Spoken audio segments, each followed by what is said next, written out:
একবার চিন্তা করুন, জীবনে কোনো কাজ প্রথমবার করতে, যেমন হাতে লেখা, জুতার ফিতা বা টাইয়ের গিট দেওয়া, বাইক বা সাইকেল চালানো, এই কাজগুলো শুরুতে যতটা কঠিন ছিল, শতবার করার পরও কাজগুলো যদি একই কঠিন থাকতো, তাহলে আমাদের ডেইলি ছোটোখাটো কাজগুলো করতেই আমাদের সব মেন্টাল এনার্জি খরচ হয়ে যেত।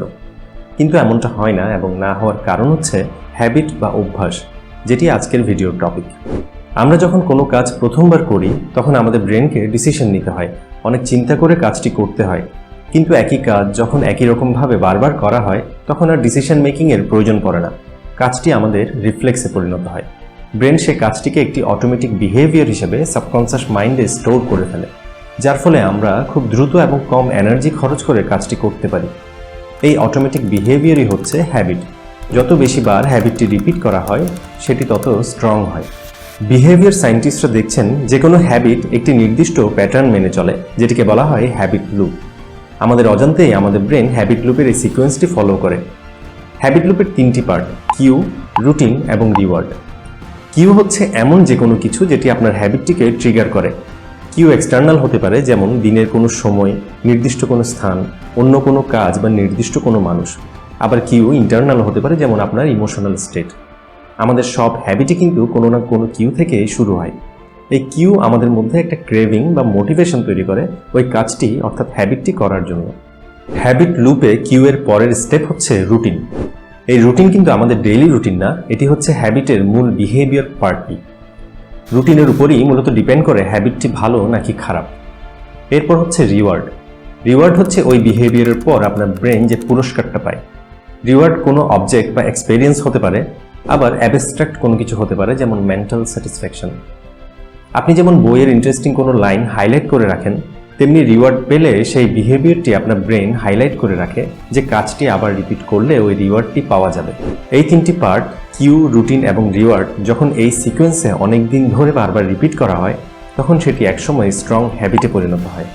ভালো হোক বা খারাপ, সব হ্যাবিটের জন্যই হ্যাবিট লুপের এই স্ট্রাকচারটি একই। এখন রিসার্চ বলছে আপনি যদি ভালো কোনো হ্যাবিট তৈরি করতে চান তাহলে এমনভাবে করতে হবে যাতে হ্যাবিট লুপটি মেনটেইন হয়। আবার পুরনো কোনো খারাপ হ্যাবিট বাদ দিতে চাইলেও আপনাকে ওই হ্যাবিটের লুপটিকে ভেঙে ফেলতে হবে।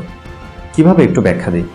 সবার প্রথমে অবভিয়াসলি আপনার অ্যাওয়ারনেস বা নিজের ইচ্ছা লাগবে যে আমি এই কারণেই এই হ্যাবিটটি বাদ দিতে চাচ্ছি বা এই হ্যাবিটটি তৈরি করতে চাচ্ছি। ধরে নিচ্ছি আপনার সেটি আছে। এখন নতুন হ্যাবিট তৈরির ক্ষেত্রে প্রথমে আপনাকে ওই বিহেভিয়ারটি মানে রুটিনটি সিলেক্ট করতে হবে যেটিকে আপনি হ্যাবিট বা অভ্যাসে পরিণত করতে যাচ্ছেন। এরপর আপনাকে ওই রুটিনের জন্য কিউ সেট করতে হবে যেটির মাধ্যমে রুটিনটি ট্রিগার হবে। যেমন প্রতিদিন মোটামুটি একই সময়ে বা একই জায়গায় কিংবা একই ফ্রেন্ড ও গ্রুপের সাথে বিহেভিয়ারটি করা।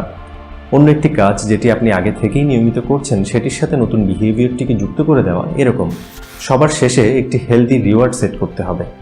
রিওয়ার্ডটি কোনো অবজেক্ট হতে হবে কথা নেই। কোনো কাজ কমপ্লিট করলে আমরা ন্যাচারালি ভালো ফিল করি ব্রেনে ডোপামিন রিলিজের কারণে। এই ফিলিংসটাও আমাদের জন্য রিওয়ার্ড হতে পারে। এই সিকোয়েন্সে হ্যাবিটটি বারবার রিপিট করে গেলে যখন দেখবেন কাজটি করতে আপনাকে অনেক বেশি মনের জোর খাটাতে হচ্ছে না বা অটোমেটিক্যালি হয়ে যাচ্ছে, তখন বুঝবেন এটি আপনার হ্যাবিটে পরিণত হয়েছে। হ্যাবিট নিয়ে অনেক সময় বলা হয় কোনো কাজ 21 দিন করলেই সেটি হ্যাবিট হয়ে যায়। আসলে এটি পুরোপুরি সঠিক নয়। বিভিন্ন স্টাডি বলছে মানুষের মাইন্ডসেট, হ্যাবিটের ধরন এবং কতবার রিপিট করা হচ্ছে এসবের উপর নির্ভর করে হ্যাবিট ফর্ম হতে 18 থেকে 254 দিন পর্যন্ত লাগতে পারে। এখন খারাপ হ্যাবিট বা অভ্যাসের ক্ষেত্রে অনেকেই মনে করেন একসময় জোর করে আর করব না বললেই তারা হ্যাবিটটি বাদ দিয়ে ফেলতে পারবেন। যদি এভাবে আপনি পুরনো হ্যাবিট বদলাতে পারেন কোনো সমস্যা নেই, কিন্তু বিভিন্ন স্টাডি যে উপায়টিকে সবচেয়ে কার্যকরী বলছে সেটি হলো প্রথমে আপনি যে হ্যাবিটটি পরিবর্তন করতে চাচ্ছেন সেটি অ্যানালাইজ করে সেটির কিউ, রুটিন এবং রিওয়ার্ডগুলো ফাইন্ড আউট করতে হবে।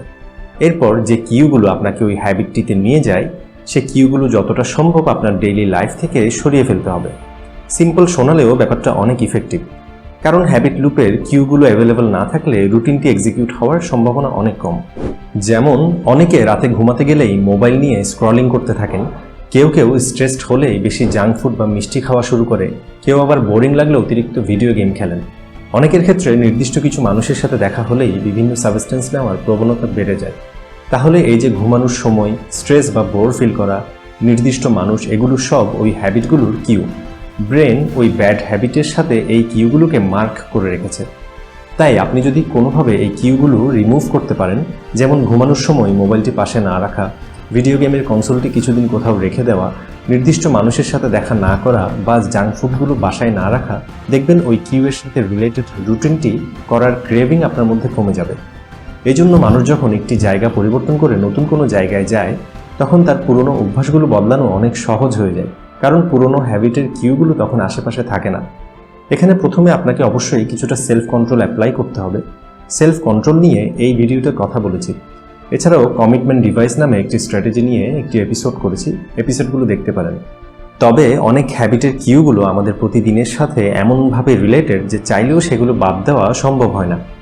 সেক্ষেত্রে রিসার্চ অনুযায়ী দ্বিতীয় কার্যকরী উপায় হচ্ছে কিউ এবং রিওয়ার্ড ঠিক রেখে মাঝখানের ব্যাড রুটিনটিকে একটি ভালো রুটিন দিয়ে রিপ্লেস করার চেষ্টা করা। কিভাবে, একটা উদাহরণ দেই। পাওয়ার অফ হ্যাবিট বইতে লেখক চার্লস ডুহিগ তার নিজের একটি এক্সপেরিয়েন্স শেয়ার করেন, যেখানে তিনি প্রতিদিন দুপুরে কুকিজ খাওয়ার অভ্যাস পরিবর্তন করতে চাচ্ছিলেন, যেটি হেলদি ছিল না। তিনি অ্যানালাইজ করে দেখেন, প্রতিদিন অফিসে লাঞ্চের পর তিনি বোরিং ফিল করেন এবং সেটি কাটাতে ক্যাফেটেরিয়ায় গিয়ে কুকিজ কিনে খান। কুকিজের টেস্টটি তার জন্য রিওয়ার্ডিং ছিল এবং তার বোরডম কাটাতে সাহায্য করত। তখন তিনি হ্যাবিট লুপের এই টেকনিকটি অ্যাপ্লাই করেন। এরপর যখন অফিসের ওই দুপুরের সময় আসতো, চার্লস আগের মতোই নিচে যেতেন, কিন্তু তিনি কুকিজ কেনার পরিবর্তে অন্য রুটিন চেষ্টা করে দেখেন, যেমন আপেল কিনে খাওয়া, অফিসের বাইরে হাঁটাহাঁটি করা, কলিগদের সাথে কিছুক্ষণ গল্প করা ইত্যাদি। এরপর তিনি আবার উপরে চলে আসতেন। আস্তে আস্তে চার্লস বুঝতে পারেন কলিগদের সাথে সোশ্যাল ইন্টারাকশনটা তার বোরডম কাটাতো এবং তিনি রিল্যাক্স ফিল করতেন। এভাবে তিনি ওই হ্যাবিটের কিউ মানে দুপুরে বোরিং ফিল করা এবং রিওয়ার্ড মানে রিল্যাক্স ফিল করা, এই দুইটি ঠিক রেখে মাঝখানের আনহেলদি রুটিনটিকে একটি ভালো রুটিন দিয়ে রিপ্লেস করতে সক্ষম হন।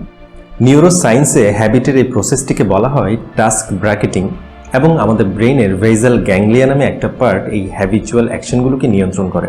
তবে অত ডিটেলসে না জানলেও চলবে। হ্যাবিটের সুবিধা হচ্ছে এর ফলে আমাদের ব্রেনের এনার্জি এবং সময় সেভ হয়, আর অসুবিধা হচ্ছে কোনো ব্যাড হ্যাবিট একবার হয়ে গেলে সেটি থেকে বের হয়ে আসাটাও অত সহজ হয় না। তবে হ্যাবিট লুপের স্ট্রাকচারটি যদি আমরা বুঝতে পারি, আশা করি নতুন হ্যাবিট তৈরি করা এবং পুরনো হ্যাবিট বদলানো অনেক সহজ হবে। বিশেষ করে পুরনো হ্যাবিট পরিবর্তনের ক্ষেত্রে মাঝখানে রুটিনটিকে ভালো কিছু দিয়ে কনভার্ট করা, এই টেকনিকটি অনেক বেশি ইফেক্টিভ। ভিডিওটি সম্পূর্ণ দেখার জন্য ধন্যবাদ। ভালো লাগলে লাইক ও শেয়ার করুন। সেলফ ইমপ্রুভমেন্ট নিয়ে এই ধরনের আরও কন্টেন্ট পেতে চ্যানেলটি সাবস্ক্রাইব করতে পারেন। দেখা হবে ইনশাল্লাহ।